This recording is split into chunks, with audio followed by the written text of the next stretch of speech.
കൃഷിയിലേക്ക്. ഇവിടെ നോക്കി ഇതിനകത്ത് ചിഹ്നമുണ്ട്, മിന്നുമുണ്ട്. അപ്പോൾ ചിഹ്നവും മിന്നുവും കൂടി മരച്ചീനി നടാൻ തീരുമാനിച്ചിരിക്കുകയാണ്. നോക്കട്ടെ, ചിഹ്നുവിൻ്റെയും മിന്നുവിൻ്റെയും മരച്ചീനി, അവരുടെ മരച്ചീനി നമുക്കൊന്ന് നട്ട് നോക്കാം. ഉണ്ടോ? ഇഷ്ടം പഠിക്ക്. ഇതാണ് ചിഹ്നുവിൻ്റെ തോട്ടം.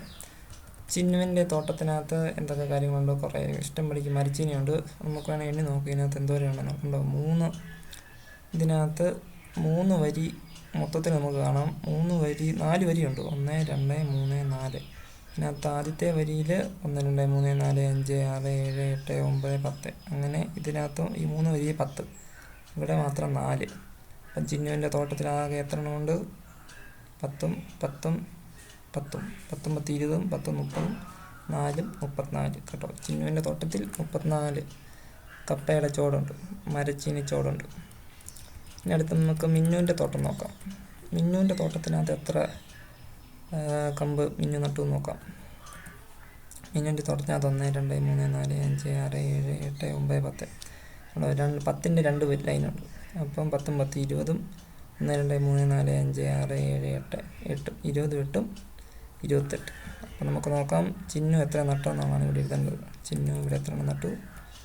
ചിഹ്നു നട്ടത് 34. ചിഹ്നുവിൻ്റെ തോട്ടത്തിൽ ഇവിടെ 34 എഴുതണം.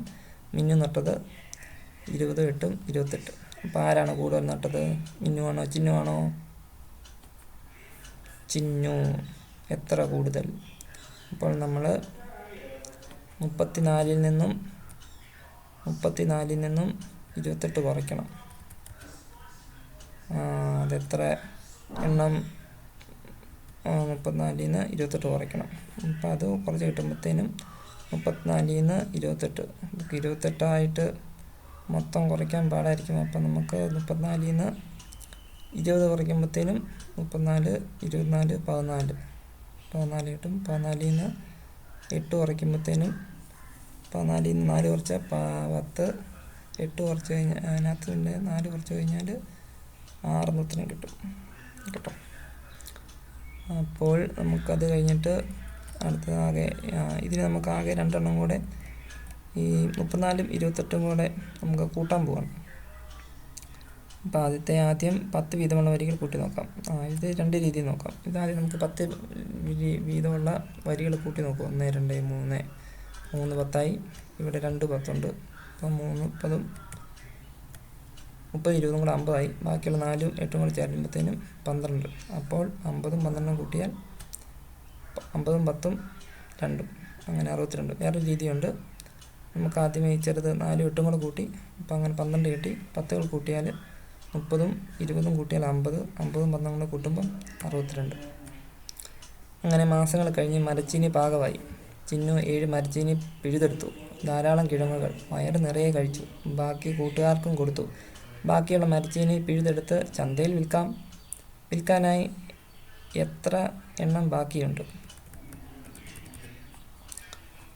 നമുക്ക് വിൽക്കാനായിട്ട് ഇനിയിപ്പോൾ എത്ര എണ്ണം ബാക്കിയുണ്ടെന്നുള്ളതാണ് ഇവിടെ കൊടുക്കുന്നത്. എങ്ങനെ കണക്കാക്കും?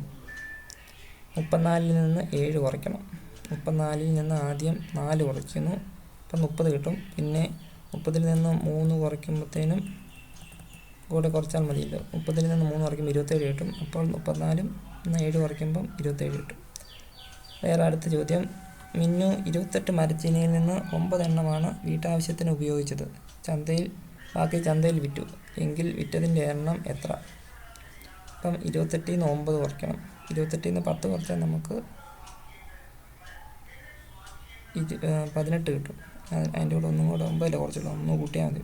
19 കിട്ടും. ഇവിടെ കൊടുത്തിട്ടുണ്ട് 19. പിന്നെ ചിഹ്നു 27 മരച്ചീനിയും മിന്നും 19 മരച്ചീനിയുമാണ് ചന്തയിൽ വിറ്റത്. അവർ ആകെ എത്ര മരച്ചീനി വിറ്റു? അപ്പം നമ്മൾ 27ഉം 19ഉം കൂടെ കൂട്ടണം. 27ഉം 20ഉം കൂടെ കൂട്ടി നമുക്ക് 47 കിട്ടും. 27ഉം 20 കൂട്ടുന്നെങ്കിലും 27, 37, 47. പക്ഷേ ഇവിടെ 19 1 കുറച്ചാൽ മതി. 47-ൽ നിന്ന് 1 കുറയ്ക്കുമ്പോൾ 46 ഉത്തരം കിട്ടും കേട്ടോ.